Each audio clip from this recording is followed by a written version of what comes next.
Hello gorgeous people, my name is Anil and welcome back to Code Step by Step. This is the second part for TypeScript, and in this part we will learn that how we can install TypeScript in our system and what we need for it, and at the last we will discuss an example so that you can understand the importance of TypeScript also.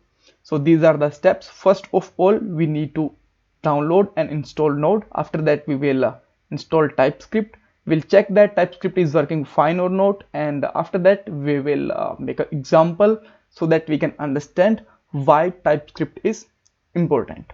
So let's go on Google and simply type Node, or you can directly jump on nodejs.org website, and from here let's install the recommended version of Node, and just wait a moment till our Node is just downloading.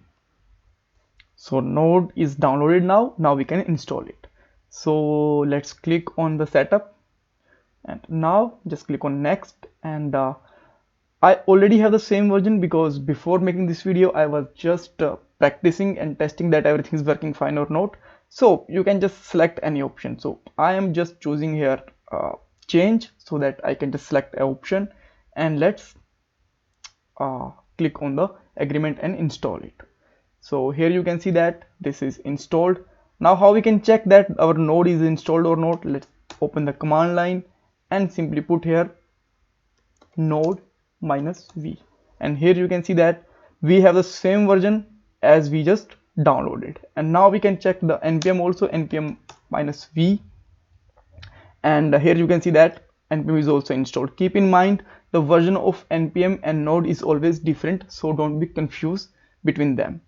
Alright, so Node is ready, and how we can install the TypeScript now? So just simply put here npm install -g TypeScript, right?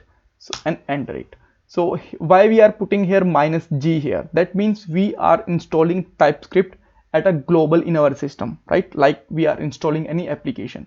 So this is not installing inside any specific folder, this is installing our complete at OS level, right? So how we can check the TypeScript version now? So just simply put it tsc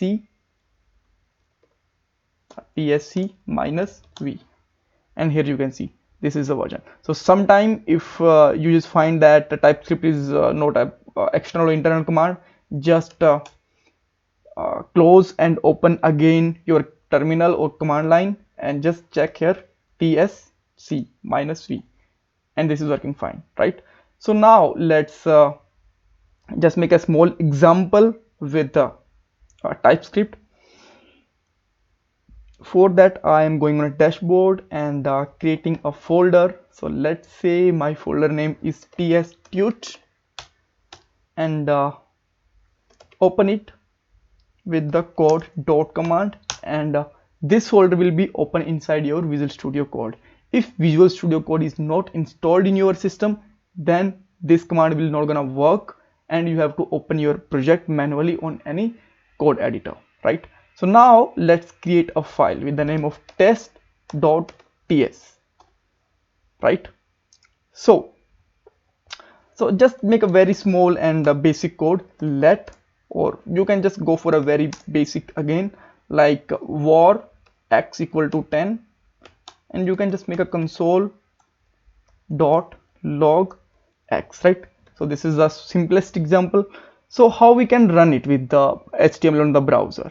So see, we cannot run TypeScript file directly with the browser. So for that we have to convert them with on JavaScript file. So how we can convert them?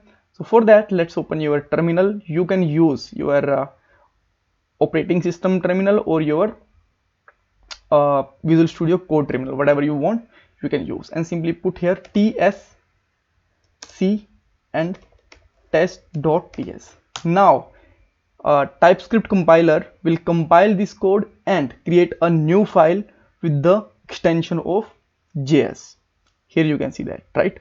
So for a moment code is same because this is a very basic code. Whenever we will write something specific in the TypeScript, then you can just find the difference in both of these files, right? So and now you can just import this test.js file in your HTML file and you can use it. So this is the basic example, and we just see that TypeScript is working.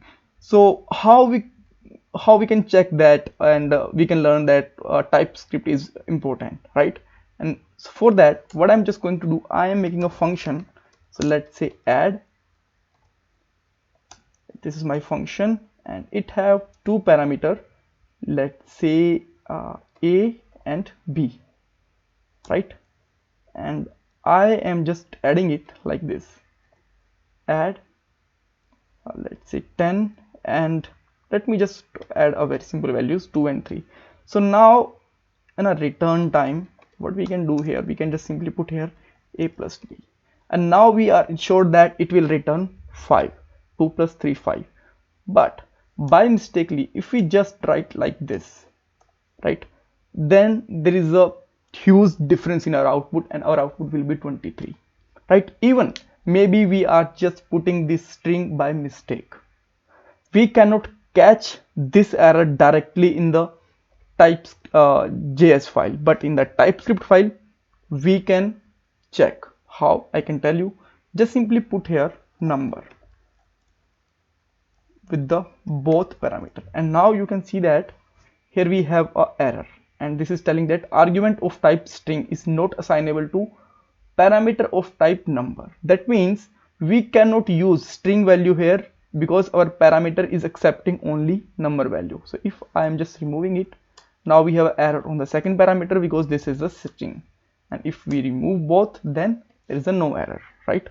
So now you may have another question. So can we just do the same thing with the JavaScript, and we can just remove this error, and so that we can just make a right and correct program for adding? Actually not. If you are using, just finding here TypeScript file which is converted now, so here you can see that there is a no num and all, right? Because we cannot use this typed feature inside our JavaScript. It is only available in TypeScript. So if you are just find that this is a little bit complex, then don't worry. In the upcoming videos we will make it more simple, and we will learn everything step by step. So thanks for watching this video. Don't forget to subscribe my channel. If you have any query, you can ask me in the comment box.